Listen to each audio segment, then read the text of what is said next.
La plus ancienne peinture rupestre découverte est l'histoire du pigeon voyageur arrivé illégalement en Australie. Voici le flash de la curiosité proposé par la rédaction de Ça m'intéresse. La différence entre l'homme des cavernes et nous, c'est le résultat de la science.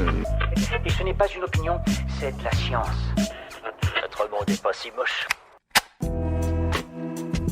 Les peintures de la grotte de Lascaux paraissent bien jeunes en comparaison. Une peinture représentant un cochon sauvage a été découverte dans une grotte de l'île indonésienne de Sulawesi. Vieille de près de 45 500 ans, c'est la plus ancienne peinture rupestre connue à ce jour. Haute de 54 cm et large de 1,36 m, la peinture réalisée à l'ocre rouge représente un sanglier des Célèbes qui semble en pleine action, ainsi que deux mains l'entourant. Si les archéologues estiment que ces peintures ont été réalisées par des Homo sapiens, cette hypothèse doit être confirmée par des fouilles approfondies. La même équipe avait déjà été à l'origine du précédent record, puisqu'une peinture représentant des personnages en pleine chasse et vieille de près de 43 900 ans avait été exhumée sur la même île. L'équipe espère désormais que de futures recherches dans cette zone permettront des découvertes encore plus anciennes.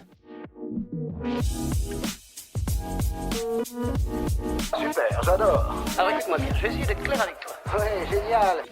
Il était persona non grata en Australie. En pleine pandémie de Covid-19, un pigeon voyageur a fait la une de l'actualité de l'autre côté du monde. Aperçu dans un jardin, le volatile a attiré l'attention d'un Australien qui a repéré une bague bleue accrochée à sa patte, signe qu'il appartenait à quelqu'un. En se renseignant, cet Australien a découvert que le volatile avait parcouru un long chemin puisqu'il serait venu des États-Unis, d'où il avait été porté disparu lors d'une course en octobre dernier. La nouvelle avait alors affolé les autorités sanitaires australiennes pour qui l'animal représentait un risque de biosécurité en pleine pandémie et devait donc être euthanasié. Finalement, plus de peur que de mal pour le pigeon, les autorités se sont finalement rendues compte que la bague du pigeon était fausse et que le pigeon était loin d'être américain mais bien australien. Voilà, c'est tout pour aujourd'hui, on se retrouve bientôt pour un nouveau flash. En attendant, vous pouvez retrouver tous nos épisodes sur les plateformes de podcast, Spotify, Deezer et Apple Podcasts.